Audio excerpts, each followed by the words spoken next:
Hey everyone, one of my favorite things about writing the Inkwell Chronicles was getting to research history and real people that I could weave into the fictional world that I was creating. And there's one event that plays a major role in the story, and that's a train crash that took place in London, a real accident that happened in 1952 that still to this day is one of the largest train wrecks in history. And on the platform at the station was a real live hero, Nurse Abbie, who I was so compelled by her story that I decided to weave her in to the Inkwell Chronicles. And I was thrilled to learn that she still to this day has some living relatives here in the United States. And one of them was willing to sit down and have a conversation with me. Dr. Burgundy Thompson Alexander shared more with me about this remarkable woman and her family.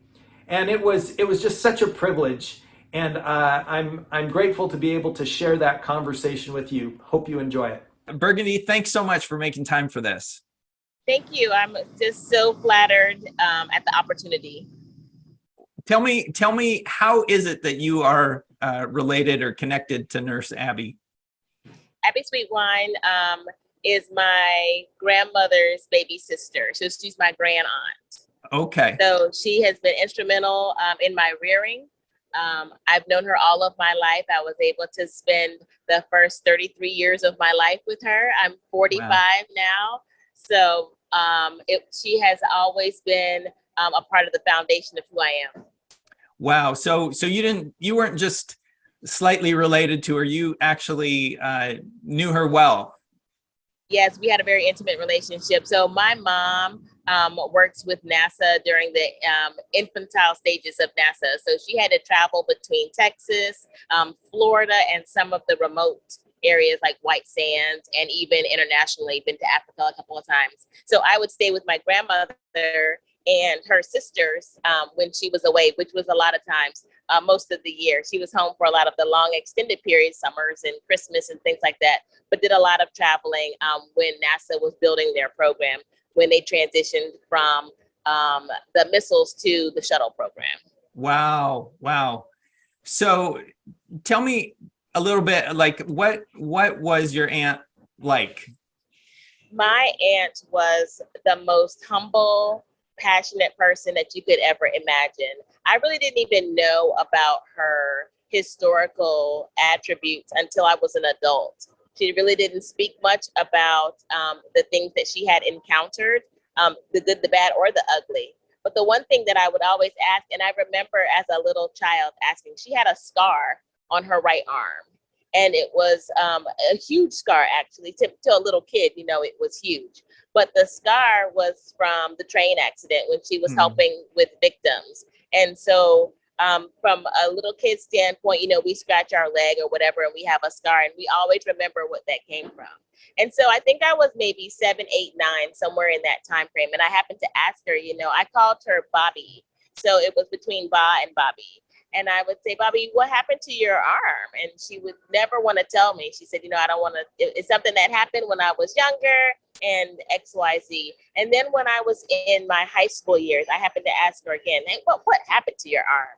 And she was helping to remove a person from some mangled debris from the train accident and cut her arm significantly. She was able to kind of bandage it up with a part of her uniform and keep going. So that's kind of the first part of the historical knowledge that I ever found out about her. But she was always very humble, didn't really want any, bells and whistles. Some of the stories that I can remember her telling me is that, and it's so interesting because I believe now we're in the Platinum Jubilee for the Queen, but she was there for her original coronation. So she has pictures from there when she was present as a guest. Because when this train accident happened 70 years ago, it happened to be around the same time they did the coronation. So she was a guest of the royal family.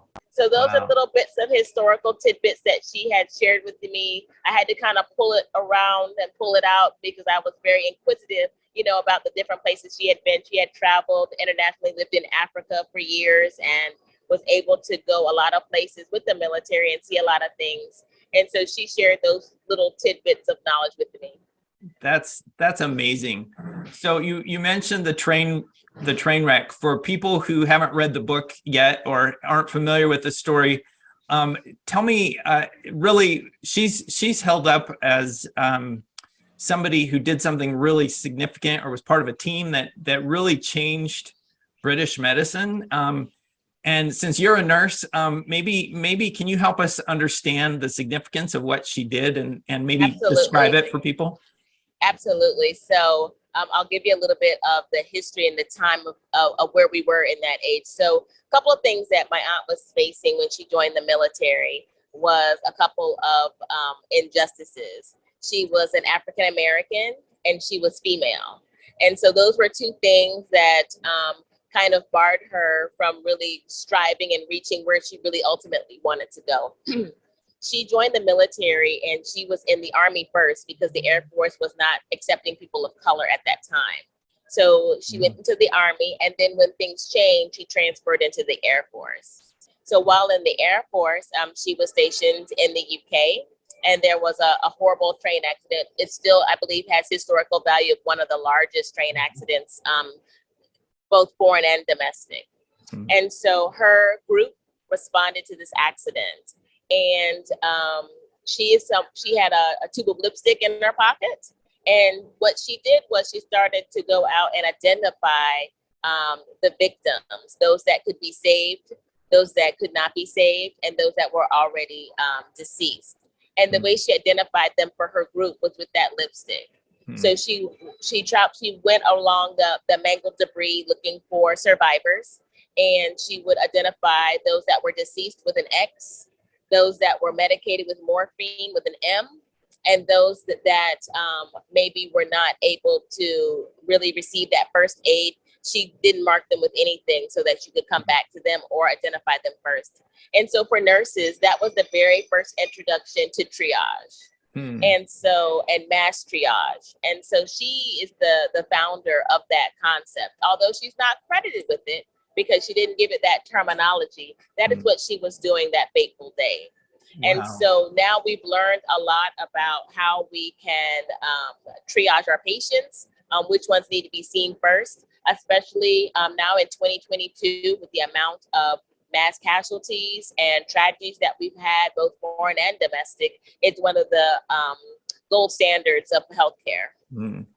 I love that. I read one article and they referred to her as the angel of Platform 6. Yes, the train accident happened at Platform 6, and the only female there from the military to come in and start identifying people. I remember her telling me a story about a victim. It was a child that had been injured, actually fatally. But upon when she reached that individual, one of the things he kept asking him, am I going to be able to go home to my papa? And the child had been suffered an injury where he had dismembered limbs. And so she knew he would not be able to come out of that alive, but she waited with him, medicated him until he went to sleep, prayed with him, and then moved on. And it was another victim that witnesses that donned her with the name of the angel of Platform 6. Wow. I love that. That is amazing. And you're a nurse today. You've carried on what were you inspired by her nursing, or? I'm going to be honest with you. My aunt wanted me to go into law. She says I'm a good talker, as you might be able to tell a little bit. I can tell a story pretty well. And so she wanted me to go into law and be able to speak for those that didn't have a voice. And so when I went to college, I attended Emory University, and I was looking at going into business law. I happened to play the violin, so I was a minor in music. And I thought that was going to be my forte. And then I had my roommate got really ill with appendicitis. And I took care of her after she had a little surgery. She was a student from overseas, so she couldn't just go back home. So she came back to the dorm, and I took care of her. And that was the first time that I really got that bug of healthcare. But my aunt tried all within her power for me not to go into nursing. She said it was a thankless job. She said that, a lot of the hard work that you do goes unnoticed. And so although she wasn't here for us during this time of this pandemic, although she saw a lot of pandemics and endemics in her day. This one is a whole nother magnitude, you know, and although she wasn't here to see that in the physical sense, I think that this pandemic really put a light and a face on nursing and healthcare and how important it is and the job that we do.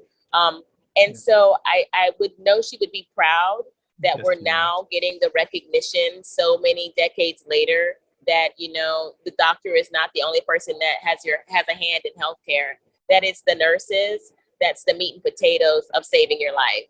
Yes. Yes. Well, thank you so much for what you're doing, because it can be a thankless job, I know. And I do know she would just be so proud of you. She passed several years ago now, I believe, right? Yes. I'm very spiritual, and my grandmother. So it was three sisters. My aunt, the oldest aunt, she was an educator. Got her master's degree from Columbia University. Taught for years in the school system, and then my grandmother was in civil service and community service. And then my grand aunt, Abbie, who went into the military. And so background story, back in this particular time when she joined the military, you had to be of a certain age group to go in. And so she was already too old to go into the military. Okay. So her oldest sister, again, records were only verbal. They didn't really have birth certificates at the time. So everybody changed their age so that she could go into the military and she would meet the requirements. So those are the sacrifices that they made for the family to do that.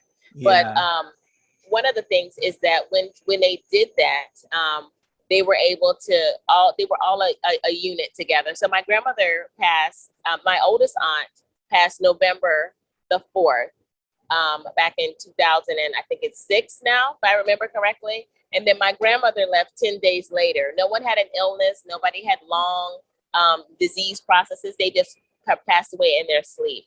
And so it left the baby sister, which was Abbie. And Abbie said she was never meant to be left alone. It was 3 girls. And so she kind of had a broken heart, missed them terribly. And then in March of the couple of years past, almost to the time, she passed away in her sleep as well. So very peaceful, but it was kind of the way she wanted. She always had her own swan song. She kind of moved to her own beat. And so I couldn't write the ending any different. Although I wanted to, I would have had them around for 3,000 years. They were really some dynamic ladies. They all had their own story in their own right. But I think she would be proud. I hope she would be proud. I don't think she ever in a lifetime thought that I would go and get an advanced degree in nursing. Yes. But I carry her with me everywhere I go, and it's because of her and the type of nurse that she was that I continue to further my education and try to be a nurse leader for others. Well, what a remarkable family. I mean, just a lot of high achievers and real public servants. So that's just remarkable. And you mentioned was it your grandma who was the educator? My grand aunt, her oldest sister, was an educator. Yep. Yeah, because one of the things that I'm really excited about is they're creating these teacher kits, educator kits to go along with this book. So I'm just really thankful that we can preserve some of your aunt's story to be passed on to another generation, hopefully inspire some more students to just contribute in the way she did, and just to admire and acknowledge her work. I think it's just really remarkable. So thank you so much for taking the time for this day. I know you're busy, and I really appreciate it, and just really looking forward to sharing her story with the world. Thank you so much. I'm so appreciative. Like I said before, it's humbling. She would not have wanted all of this fanfare, but her story should be out there. It should be told. It's so interesting for me, when I Google her and to see all of the little hits and the things that are about her, she would just be so starstruck that that's even a thing, that she's in Wikipedia and all of these different things. But she contributed a lot, and she didn't look back. She didn't have her hand out for anything. And for this children's novel to have her fingerprint on it is awesome. for there to be teacher aides to go with it. I think that's full circle with her oldest sister being a teacher for so many years. And then for my grandmother, she did community action, and she actually started the Head Start program in Brevard County, Florida. So again, going back to, each one, reach one, teach one. So I think that's completely awesome. I'm so humbled by being able to share this time with you. And if there's anything that we can do from our family, please always reach out. We're just so excited to be a part. And I feel like we're extended in a part of your family as well. Yes. Well, I feel the same way. So thank you so much. It's been a privilege to talk to you. Thank you.